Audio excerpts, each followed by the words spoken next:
Good afternoon and welcome. On behalf of the Trulaske College of Business, our Center for Sales and Customer Development, and our partners at MU Extension and Engagement, welcome to this, our fourth offering of the Trulaske Business Insider Series.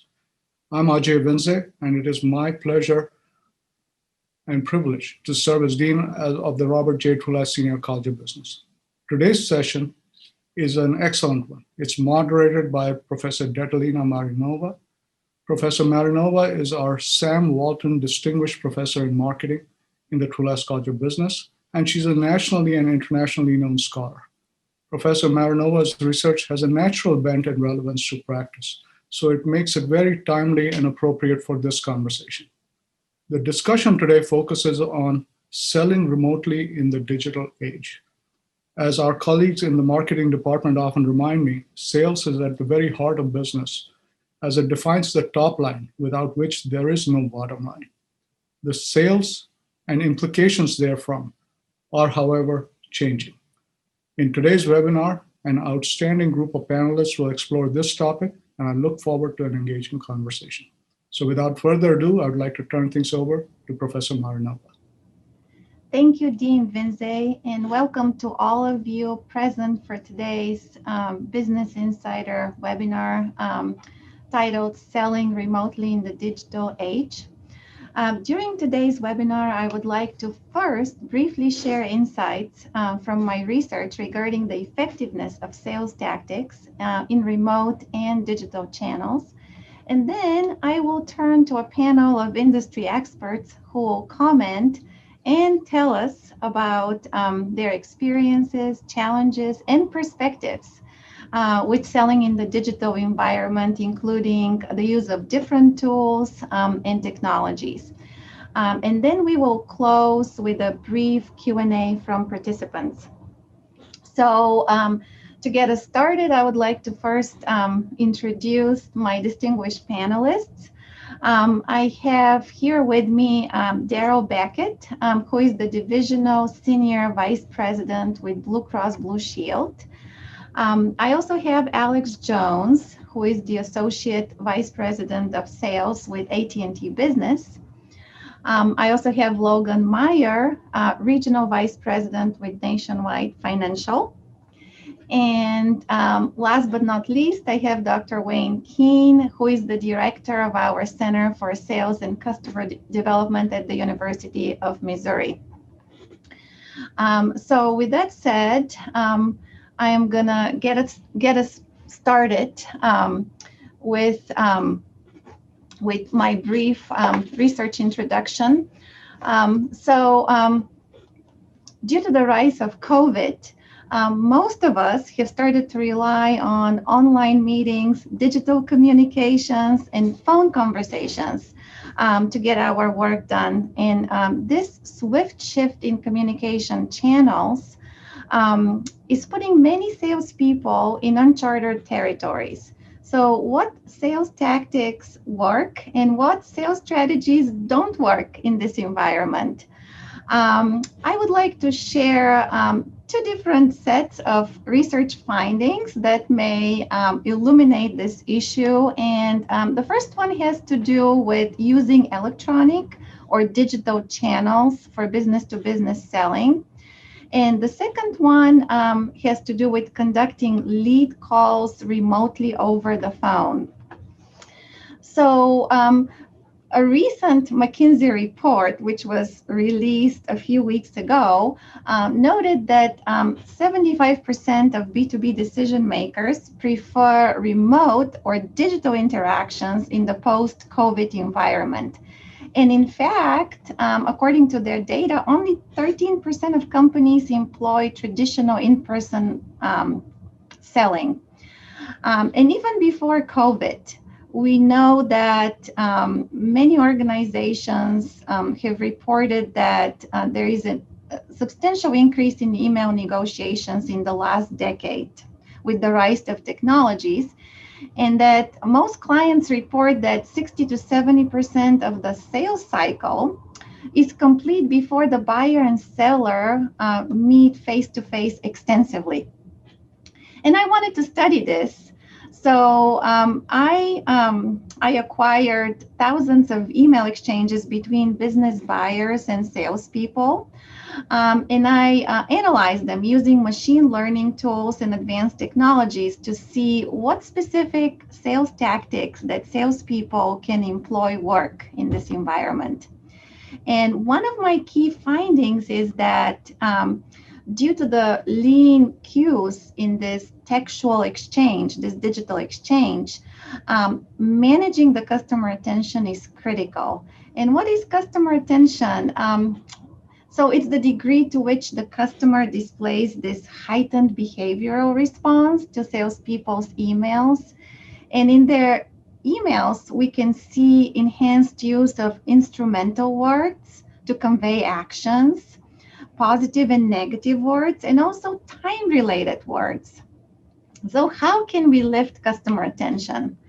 What I'm finding this is that unlike in face-to-face situations, it's a combination of influence tactics that are displayed textually.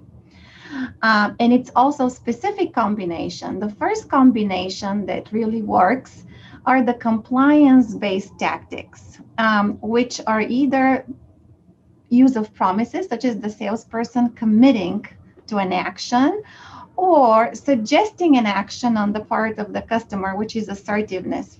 For instance, we need you to perform this and this action. The second combination of tactics that's effective is which promotes internal analyzing of counter arguments or expert knowledge on the part of the customer. And this is when a salesperson makes a recommendation, product X fixes or fits your operations the best, for instance, or shares information. So that also works very well if used together and simultaneously. However, if those two categories of tactics are mixed, they actually starts reducing customer attention. So if a salesperson uses a promise and a recommendation in the same email simultaneously, that has a negative impact.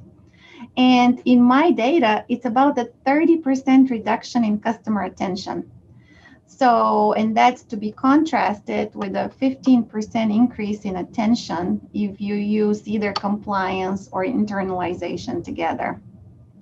And why is customer attention important? Because about 20% increase in customer attention leads to about 90% increased chance of closing the sale or winning this contract.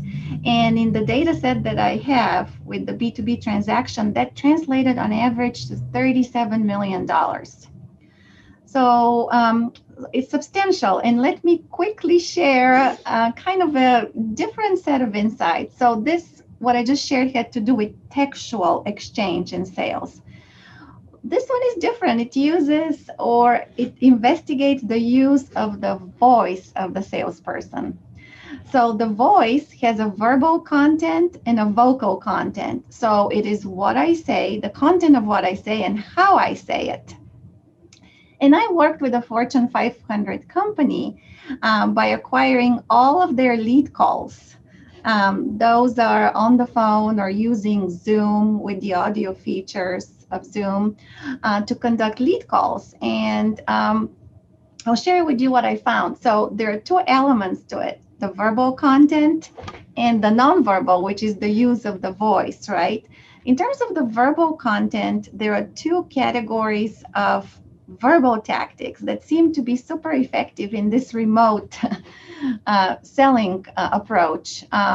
The first ones are explicit and direct verbal tactics to convert the customer. And that has to do with how specific the ask is.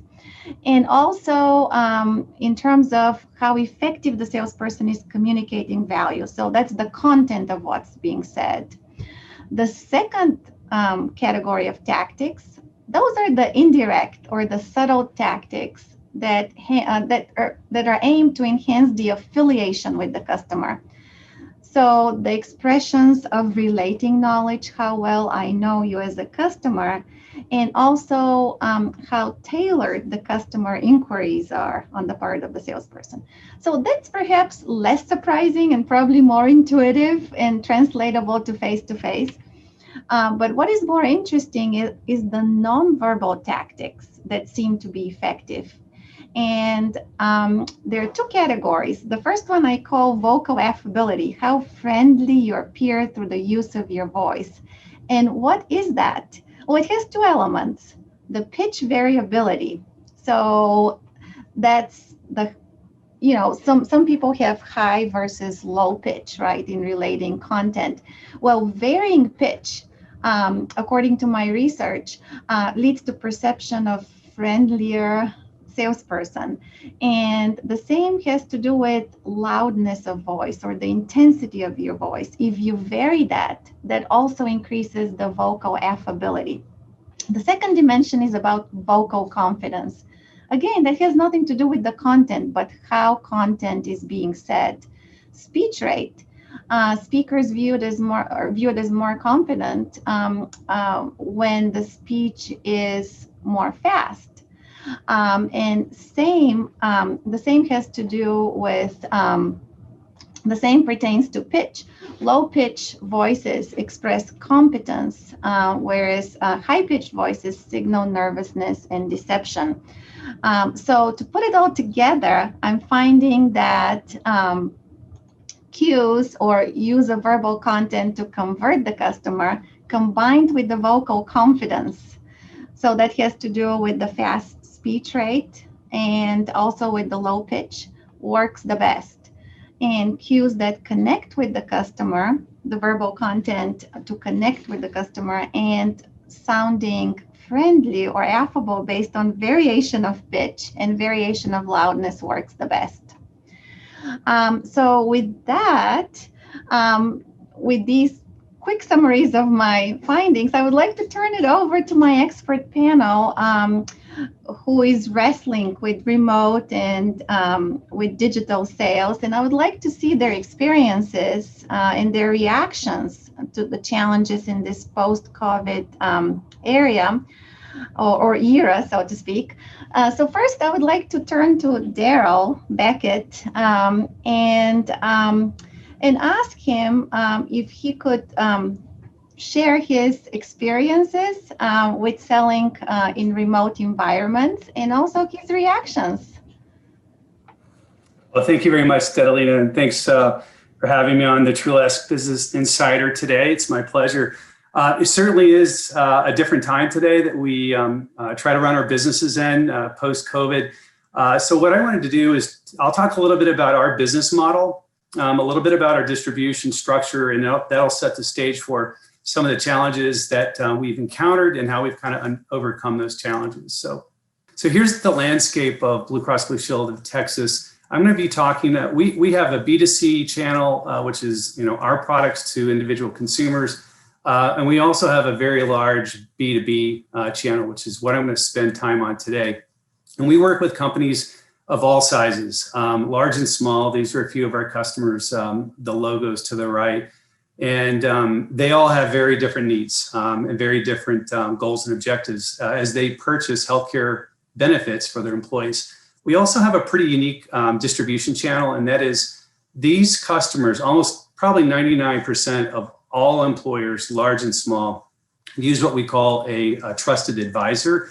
And those are referred to a lot of different names, but brokers, consultants, but they work with these independent advisors to help them manage their programs, to make sure they're market competitive, and also to make sure that they're managing the financials of the cost of these programs to make sure they get the best value out of them.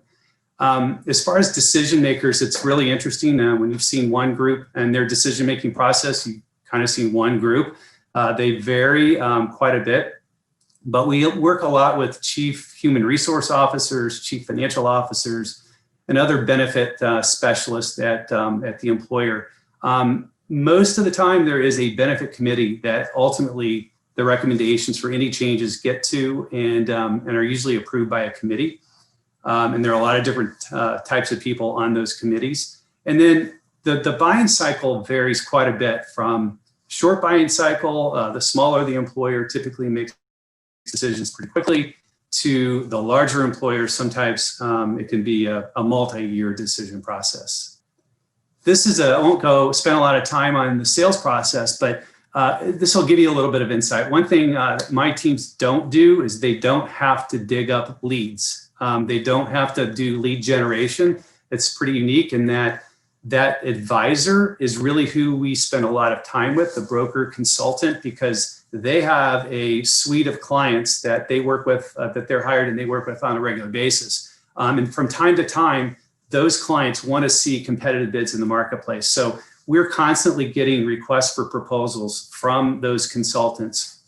And that's how our prospects and that's how our opportunities for growth come to us. So you have a prospect, let's call that ABC company. They hire a consultant. They say, we'd like to do a bid check, a market check. The consultant puts a request for proposal together. Once we get the proposal, my sales teams will review the proposal and all the requirements. They usually have a dialogue with the consultant, asking questions, getting some type of insight into what is it that, what kind of problem is the employer trying to solve. And then we, in turn, put a proposal together. It's delivered back to the consultant. The consultant does the assessment of all of myself or our plans, as well as all of our competitors. Typically, there's a negotiation process that's focused quite a bit on not only requirements, but also the financials of the offer. Oftentimes, the larger employers will want to meet and they want to hear, and they'll give us an agenda and there's a live presentation. So I'll get into that in just a second. Typically, we're asked for a best and final offer. So we're asked to sharpen our pencils on our financial offer, and then there's a selection that's made. So I like to refer to it as BC, before COVID. These pictures are sort of real pictures of what it's like to be in sales before COVID, and that is, it's a relationship business. So there's a lot of time spent with the brokers and the consultants, and of course our customers, our account executives are meeting on a regular basis with our customers, and the brokers and consultants are really important for us to make sure that we're messaging our value and what's new at our company so that they can articulate things when clients ask them. So in-person finalist presentations, the picture on the left is a pretty typical example of what one of our finalist presentations looks like. There are multiple people in the room. Typically, we do it's a group sales approach. So we have a variety of different subject matter experts from our side that we bring in. Each has a specific role and a specific part. And in addition to this, of course, the day-to-day stuff is, you have phone calls, you have email, you have telephone, conference calls, text messages. About every channel you can imagine for communication happens today. Next slide, please. So what's it look like today or post-COVID? So we have shelter in place, we have people working from home. The week of March 16th is the week that our company decided that we needed to, shelter in place in Texas happened and everyone had to work remotely. That transition was a huge, pleasant surprise for me because I have about 300 people on my team.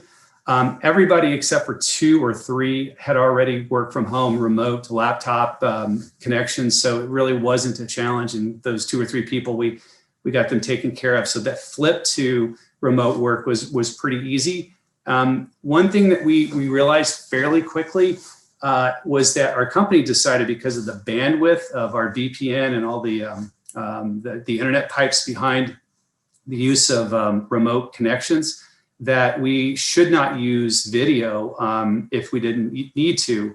And then after a few weeks of no video, no faces, no live interactions, we quickly decided we have to, if this is going to be here with us for a while, we've got to see people's faces. So we quadrupled our bandwidth for our company. And so we have frequently video contact and video calls every single day, multiples per day. Next slide. So what are some of the challenges in this B2B environment? And this doesn't even come close to identifying all the challenges that we encountered.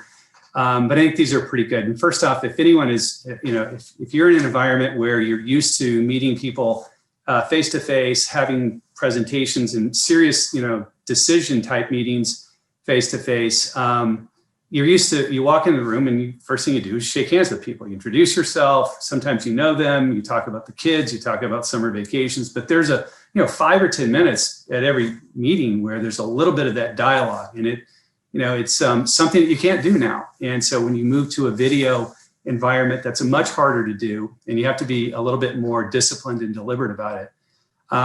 It's difficult. It can be difficult to read the room. So if you think about that photo of the conference room with the individual standing making a presentation, when you're live in the room, I think everyone knows that facial expressions and body language is really, really important when you're trying to get an idea. Are they understanding, what you're talking about? Do they disagree with it, et cetera? On the other hand, so it can be difficult when you're looking at small screens like this, the one you're seeing on the right. On the other hand, it can actually be better at times, and I'll explain, because when you're in a conference room and you've got people to your left and people to your right, you might notice the body language across from you, but you may not see the people to the right, or you may not see the people on your side. And when you've got everyone's faces right in front of you, it actually can be easier sometimes to get people's reactions to certain things. So it's a little bit of both there, but at times it can be difficult. As you'll see in the picture to the right, I can see everybody except for 2 people, Casey and the call-in user number 4. I have no idea what they're doing. I'm assuming they're there. They could be multitasking. They may be out of their seat, maybe in the kitchen for all I know. So you lose that aspect of, do you have everyone's attention, or are they also doing other things? Sometimes we have meetings, if they're like a finalist meeting for a larger employer, sometimes they could be a half a day long, and having people sit and keeping their attention from a remote, their home offices or their kitchen table, wherever they're dialing in from, sometimes those longer meetings can be difficult. And then you have some of the uncontrollables, right? You have the neighbor next door who gets the leaf blower out. You have barking dogs that you can't control, kids running back and forth. And so those are just a myriad of things that you don't have in the old world pre-COVID. And then technology issues. I mean, it can be, people can have a hard time dialing in or getting into the video meeting. Voice can be off. They can come in and out because of internet connections. So you have all of those things that we've encountered, and you have to be aware of, and you have to have a plan for it. Next slide, please. So again, these are just a few lessons learned from virtual meetings that we've had. But I will tell you that video in concert with a PowerPoint or whatever software you're using for presentation mode, it works. It can work. It's working right now. And we like to go back and forth. So I think it's good when you start a meeting that you don't have anything displayed, because that way you have a whole screen, you can see people's faces. So introductions are easier. It's just easier to see people. You can actually get a dialogue early on if you're careful doing that. And then when you're ready to start the meeting, you can go to PowerPoint mode, and then everyone's faces get a little bit smaller and you're looking at content. But it definitely works, and we figured that out. You have to, as I said before, you really have to plan ahead and make sure that technology is right. This is a Zoom call. My company uses WebEx video. So there are nuances. I have done Zoom a number of times. I'm not an expert at Zoom. I am an expert at WebEx. So it's good that you become familiar with the technology, and just getting the sound, the lighting, making sure you don't have anything that you don't want people to see in the backdrop, et cetera, is really, really important. These are just small details, but they actually are important. I think it's a good idea. We do this with live meetings, face-to-face meetings, but I think it's even more important to share like a photo and then a small bio of each person that you bring to the meeting. That way the customer, the prospect, the consultants can read up on you. And when they see your face, they recognize your face, and they know what your title is and what you do. Over-prepare, limit the number of presenters, keep the agenda really tight is really, really important. If you're not careful, it's hard to manage time, especially if technology slows things down, like people want to ask questions and they're talking over each other if you're not careful with that. Each meeting also, as we did on this particular meeting, it is good to get what I refer to as a speaker's line. You set up the meeting in advance, 15 minutes before, sometimes longer if you have a lot of content or people, and you just make sure everything is working properly and that the transitions from people to people or speaker to speaker is adequate. It's kind of like, I think of it like the green room, if you're going on the Tonight Show, it's that room where they're kind of prepping you and getting you ready, but no one sees you back there. It's just a virtual green room, so to speak. And then establishing conversation rules. This means live during the discussion. Do not have an open mic. You've got to mute everyone's mics. There's too much interruptions. And so there's other tools that you can use, like a raise your hand for a chat or to speak, or a chat function that's also available. Really important to bring energy and creativity. That's really very, very important, just to keep people's attention. There's a lot of distractions, and there can be when you're remote. The slide to the right, or the picture to the right, is my dog. I just made some opening comments, made a little story about my new coworker, Mocha. It's my dog. And then trying to create a dialogue to establish credibility and connection. You can rely on relationships that you already have with people on a Zoom call, with the consultant. Typically, we know the consultant if we don't know the customer or the prospect. And making sure that you're reiterating that you know their goals and objectives of the whole meeting. So next slide and final slide. So final thoughts are basically, people want to see your face. So video calls are much more effective than any other mode in my mind. The importance of creating trust and credibility. And then the last thing is that if you would have asked me in March what kind of a year we were going to have, I was really worried that employers, that businesses were going to be reluctant to make really critical decisions like their healthcare plan if they couldn't meet with the health plan, such as me. And I was totally wrong. We've had one of the best years in our history. So this might be a mode for us in the future. I don't think it's completely going to replace face-to-face. I hope not. But it's certainly, we've been able to accommodate some of the challenges. Catalina? Thank you, Daryl. Very interesting perspective, and I'm so glad to hear about the successes in the face of these challenges. So I would like to turn to Alex next and ask him, how has the AT&T B2B sales strategy shifted due to COVID? Sure. Thank you for having me. It's a pleasure to be here and speak a little bit about how AT&T is seeing the marketplace evolve amid this pandemic. The topic of digital transformation is certainly one near and dear to our heart, being in the connectivity business and AT&T business. It's a $36 billion business. We have thousands of salespeople who are rethinking approaches, predominantly outside of our contact centers. Our sales force has been outside, feet on the street, and are rethinking now, as all inside sellers, that their approach and tactics are not as successful. And we've helped in a variety of ways in just understanding our businesses, our customers, what they're going through, is also what industries are performing, which industries are most impacted, and then how do we inform our sellers and our sales force to focus on how our business of mobilizing and creating, making connections for our customers and helping them through their digital transformation. Not only are we rethinking our approach, but we recognize that our customers are having to absolutely rethink their approach, whether they're small, medium, large, our public sector or education customers of all sizes and all walks of life and all industries are really reacting very differently. When you think about e-commerce and the digital transformation, we are seeing just phenomenal growth on our e-commerce platforms across the industry. Though, I mean, you mentioned a McKinsey report that came out earlier in the year, or a few months ago.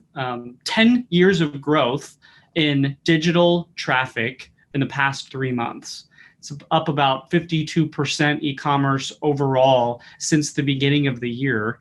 And a little fascinating that I found was that of this increase in traffic, of total e-commerce users, 40% are new e-commerce buyers, which to me is again very enlightening comparatively to the type of customers we were selling to in person. And the decision makers who we were working with in the various sales processes are interacting with us very differently. So taking that information, AT&T, like our customers, are rethinking our approach. We've stood up a new omni-channel sales organization, really centered around recognizing that almost all of our salespeople right now are inside sellers. So how do we shift the approach?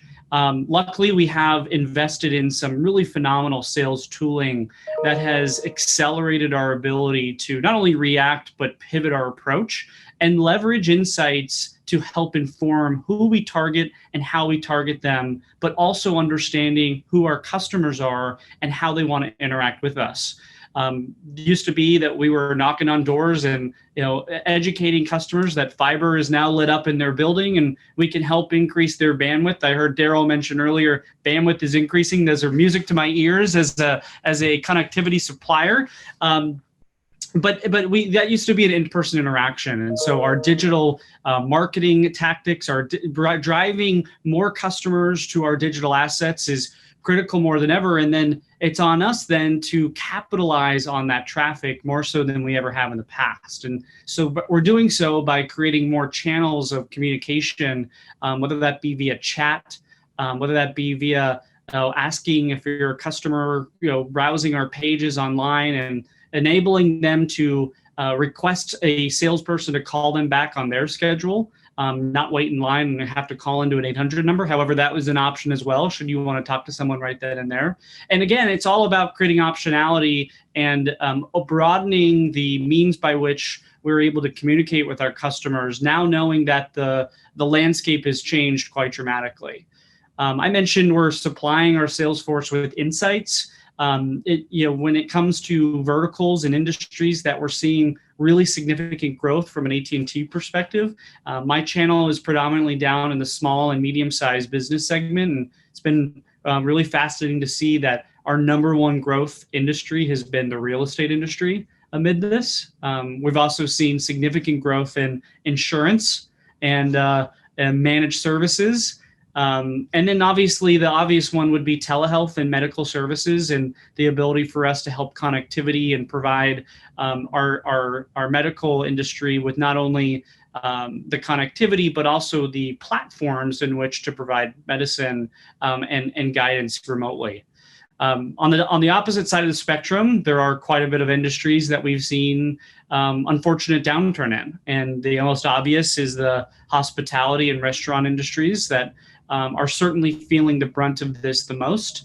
When I mention e-commerce, they're probably the most restaurants and hospitalities are boutique firms or small businesses that maybe have one or two locations and are certainly not technology poised to be as flexible and adaptable to create the online ordering experience or the pickup experience that many of the larger platforms and chains have been able to be quickly to adapt.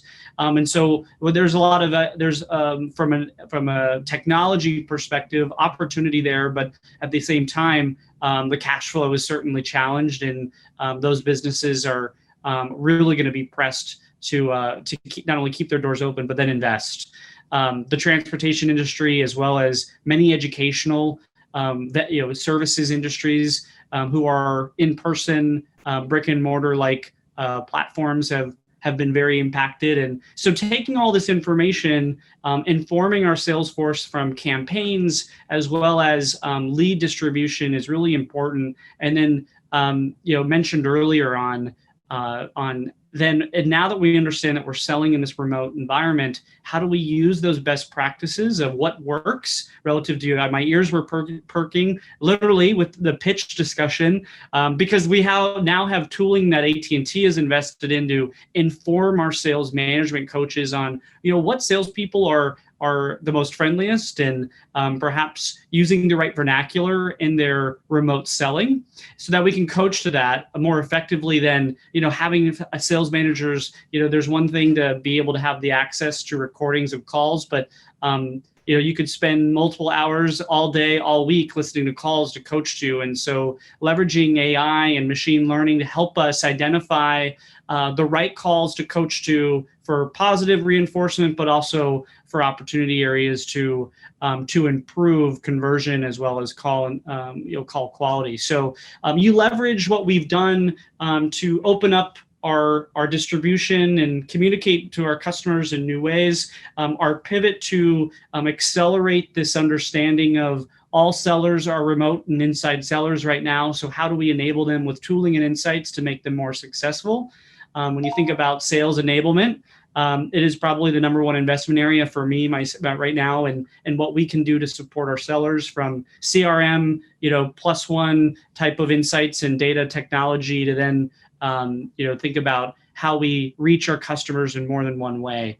So that's a little bit about how AT&T is recognizing this digital transformation, how we are pivoting, and what we're seeing from a Salesforce perspective, but also a customer landscape. So hope that was helpful.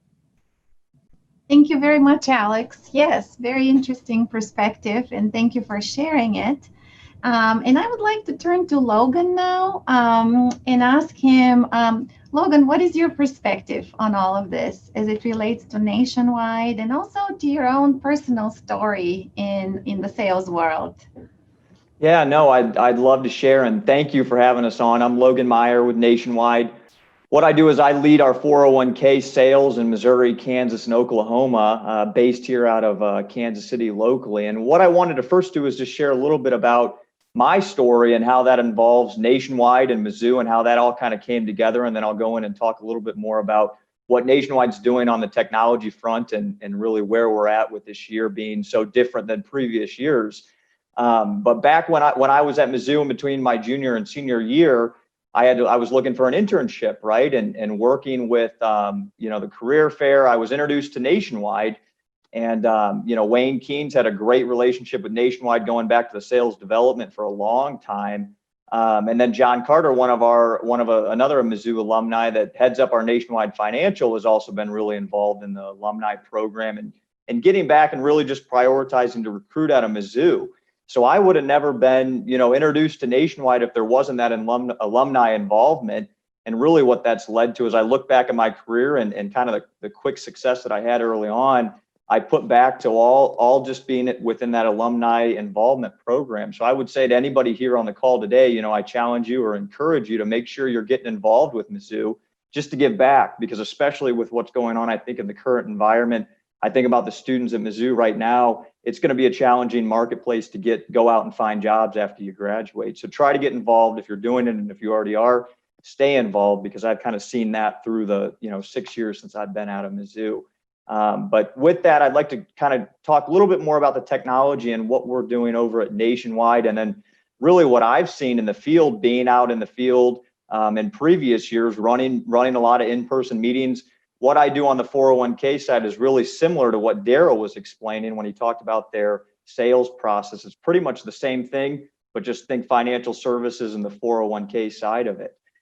So I had historically been out in the field. I'm running 4 or 5 meetings a day, in-person meetings, and then that all changed this year. And I think one thing that I learned pretty early on with the sales career, if you're not adapting, you're going to get left behind. So everybody kind of had to shift and adapt this year just to make sure that we're keeping up with our quotas and things like that.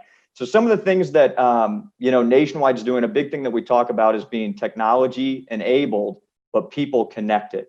And that's a big thing is I don't think technology is ever going to replace the people connected part of it, right? Because our customers want to work with people, whether it's over virtual meetings, you're still seeing each other face to face, but it revolves a lot around that customer service. And I think that, as we move out of this pandemic and into the years in the future, you're going to see maybe more of a hybrid model where you're going to see technology, but still in-person meetings, or at least that's what me and Daryl are hoping for, because we like being out there in person. But a hybrid model, I think, is really the way of the future. And that's why Nationwide talks about technology enabled, but people connected. And some things that we've been able to do with our customers in today's day and age, especially on the financial services industry, 24/7, they want access. If I got a 401k account, I want to be able to get access to that, be engaged on the app and the website tools that we have. So you have to make sure that you're staying up to date and relevant within that technology field, just because the customer's expectations have changed, and gone are the days of them just making calling into the call centers between 8 and 5. They want to be able to get access 24/7. So that's something that Nationwide's really focused on doing to make sure that we stay relevant in that 401k or retirement plan industry. Another thing that we did really well back in February, March, when COVID really started to ramp up. Nationwide won almost 99% work to home. We did that in 24 hours, which is a big deal to get everybody working in the offices to work from home within 24-hour period, and then still, be right where the customers expect when they call in and get a hold of our employees. So that was a big thing that we did. And then a couple other things that we focus on a lot is data security. If you think about it, when your 401k account, that's your life savings. So people are really worried about data security and anti-fraud.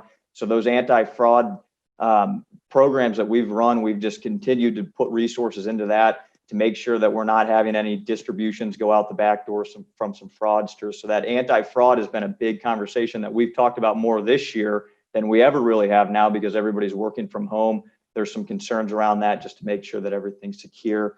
And then the biggest thing that I've probably seen personally, be affected by what's going on this year and how we've had to make changes or just get better, is going from those in-person meetings to virtual meetings. So becoming comfortable talking on Zoom meetings like this has been key. This is how I interact with pretty much all my clients. Like I said earlier, I was doing 4 meetings in person a day, and that went to no meetings in person a day, and setting up these virtual meetings. And, I was surprised that I think we were all a little bit concerned, like, are our customers going to adapt? I work primarily with small business owners. Are they going to be open to meeting on Zoom meetings and doing this? And they have throughout the whole process. So you're seeing it not just in the financial industry, but all industries, I think, across the board had to adapt to this virtual selling. And it's been good. So it'll continue to be there, and we'll move a little bit more into a hybrid model, I think, as we move into the future. Some of the things that I personally have seen work well, and why I really like what we're doing on a virtual standpoint, is if you look at a sales territory and think about efficiencies, you can be way more efficient when you can run virtual meetings, or you can do social selling through LinkedIn, email, a lot of the things that we were talking about earlier on this webinar. That makes your territory more efficient, because you can be everywhere at once then. For me to jump in the car and drive 5 hours down the road to go do one meeting with a client, and 5 hours back, when I could have just done the meeting virtually for 1 hour, then I saved 9 hours right there, instead of hopping in the car driving back and forth. So I think that there's definitely a lot of advantages that we're seeing in this year, just from a virtual selling standpoint, and how we can make our sales forces a little bit more efficient when it comes to a lot of the selling. And then engagement around these Zoom meetings that, Daryl and Alex were talking about that. Just within our own teams within Nationwide, typically how we connected on our team calls were conference calls, right? And conference calls work, but I think then once we went to more virtual meetings, a lot of the people on our teams felt like they connected and they got closer to each other. So that creates more chemistry on your teams just internally in this kind of environment. So there's a lot of good things that have come from this. I would say really the main things that I see that Daryl, you talked about a little bit of disadvantages or things that we have to get better at. Keeping attention on these, that's the big thing. It's hard to catch attention. When you're in a room, you can read a room, you can tell who's not paying attention. With these, sometimes it's a little bit different. But some of the things that we try to do is you can have questions that go in between the webinars, interactive questions, or even smaller individual breakout sessions, so that people stay engaged throughout those meetings. But I think that that's something in all industries we'll just be able to adapt a little bit more on. But that's a little bit about my story and what we're doing over at Nationwide. And thanks for having me on. Thank you so much, Logan. You have an interesting story, and thank you for sharing it, especially given the Mizzou connection and you going through our sales program. And I can see how you're engaging with your client based on your interaction on this Zoom. I can see why you're so successful. So Anyway, I would like to turn into Wayne next. Wayne is the director of our Center for Sales and Customer Development. You work daily with our industry partners. What is your reaction to this? So again, thank you, Deadlina, for putting this together, and thank you to our panelists. As Deadlina said, I'm the founding director of the Center for Sales and Customer Development here at the University of Missouri. Started this program back in 2010, and as Logan said, John Carter was one of the first ones to really understand what the benefits could be with this type of university and corporate partnership. And then Alex, your group jumped on right there really quick with this. And Daryl and I got together a couple of years ago as he and a number of his friends, Logan, as you said, Mizzou alums came back together and said, let's figure out some pipelines here. Let's figure out how we can make this happen. And so that type of partnership has been integral to our success and our growth as a Center for Sales and Customer Development. So a couple of years ago, when the dean came on board, he challenged all of us. He said, let's take this world-class research that we have and let's make it applicable to the business world. Let's let them know that Trulaske is open for business. We're not just a business school, but we're open for business. We're open for engagement. Let's figure out how we can do experiential things in the classroom, new things in the classroom. And one thing that we've worked very hard on is developing that next generation of learning. And so what Alex and his team have found, and Daryl and Logan, I've talked with your teams about this as well, is we thought we were getting ahead of the accountants. I know we joke many times, the accountants, Logan, as you said, are looking to get ahead of the travel and entertainment budgets, right? They want to make that more efficient. So we developed an inside sales lab. And, last year and the year before, we were using Zoom to record sales calls like Detlina was talking about, having no idea that instead of getting ahead of accountants, we were getting ahead of a worldwide pandemic, right? That we were positioning ourselves to have students now ready to go right into Daryl's group, Taylor Holbrook, Daryl, one of our fantastic students in there. And, Alex, all the great students that have joined your organization and been a part of our Inside Sales Lab, Sarah Sweeney and others who've been a part of that. And Logan, you coming out of our program, some others that are coming out of the program right now are ready for this new inside sales look, this new, as Alex, you said, omni-channel look at sales. And we've invested now in new software. Alex, I went down to Dallas and saw what your team was using on recording the phone calls. And we've invested in that technology. We're implementing that as we speak so that we can listen to the calls, coach the students up. So our students are now ready for the reality of this. We were ahead of that, again, 2 years ago, thinking that we're getting ahead of some other things, and now understanding that we've positioned ourselves. And, one of the strengths of the University of Missouri and the Trulaske College of Business is how we're able to bring all the different assets of the University of Missouri together. Because Daryl, you're in insurance, and Alex, you're in telecommunications and connectivity, and Logan, you're in finance and financial services and those type of industries. Partners that we have just in our inside sales lab are in health informatics, industrial supply, capital goods, medical devices, construction, logistics, consumer packaged goods, construction, because we can pull all of those different assets from the University of Missouri and all those different students into that pipeline and get them ready to go. So the things that you've all have talked about today, just squaring up what Detlina has talked about in her research, I think proves that partnership between the University of Missouri, the Trulaske College of Business, and our industry partners, that it doesn't have to be two separate buckets, right? Academic research and practical exercise. Those things can marry themselves together in just a great way. And so with the time we have remaining, I'd love to open up some questions that we have here in the chat to our partners. So I'm just going to moderate a couple of those questions, and I'll turn it over to Detlina to kind of bring us home here. But a couple of questions that came up, and maybe Daryl, if you could touch on this just a little bit, talking about now the training, right? This new world that's coming up. How are you all looking at training? Obviously, you're looking to us to supply you some new salespeople, but existing salespeople, what kind of training are you looking at? And just a shameless plug, we can help. And thank you, Wayne. And I know that you've reminded me.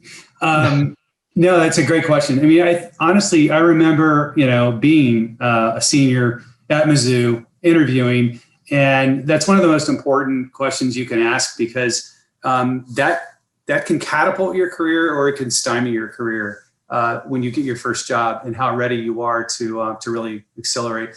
We have built, I'll be honest with you, it wasn't until probably 2 or 3 years ago that my team has been hiring and recruiting through college grads. Every now and then we would recruit a college grad for a special position, but we hired 6 over the last 2 years in a row, 6 each summer. And you don't do that without a really great training and onboarding program. Now, our company is owned by a holding company called Healthcare Service Corporation with 24,000 people, employees, a lot of college recruiting going on in finance and IT and actuarial services and things like that. But sales and account management, it's really about a 3-year-old program. So we do a lot of our own homegrown training, but we also use resources from outside, specialty resources that might maybe selling skills as an example, consultative skills, things like that. So it's a hybrid, primarily driven though by our agenda and our curriculum.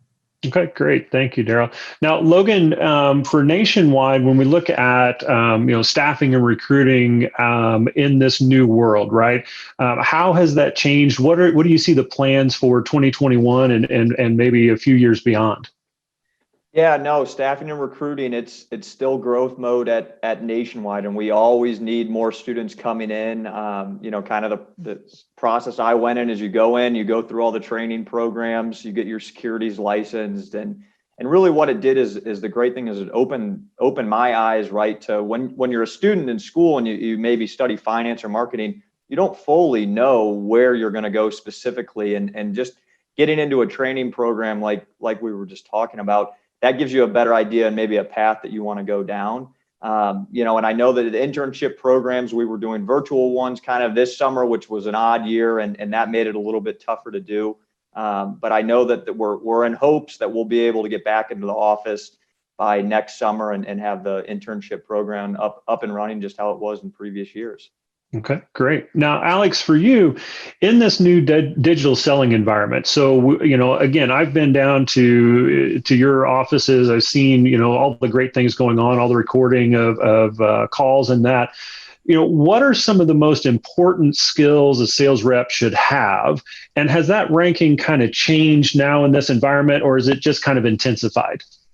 Yeah, it's a really great question. I think the ranking might be a little different in that what I'm finding now is the struggle is real with just working remotely, and especially within the collegiate hires we've made recently. It's balancing this. I'm exiting my collegiate career. I'm entering my professional career. I'm not physically at an office, adapting and forming the type of community and loyalty one gets when they join a company for the first time, from that traditional onboarding type of experience where you get to be with your boss and shadow the best seller on your team. And so I think what we're experiencing is a lack of that community. It's not as organic as it was pre-COVID. And so I'd say that the intentionality of communication and asking for help and making your challenges really well known has been something that most are not as comfortable, I think, doing starting out in their career.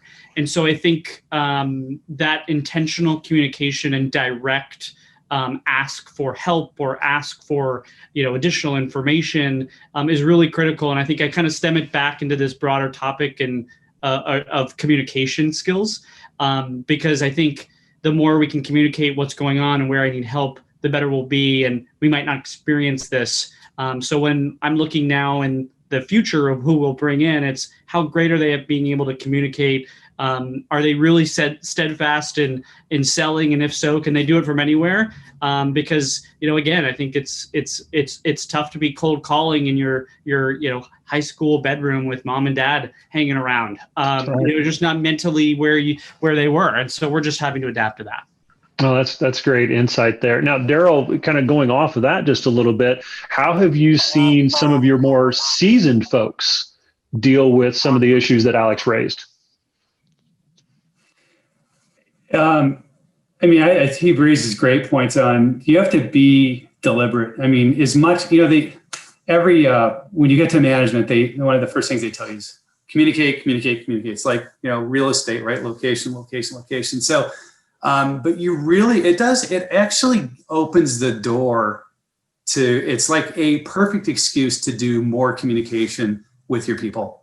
And I think that it really has forced my management team to do more open communication around opportunities and coaching and all of those things. So totally agree with what Alex is saying. I think that the other adjustments are, you can adjust as an organization, and if you've got the right culture, which we do, we adjust it quickly. But you kind of have to be at the right place of your customer.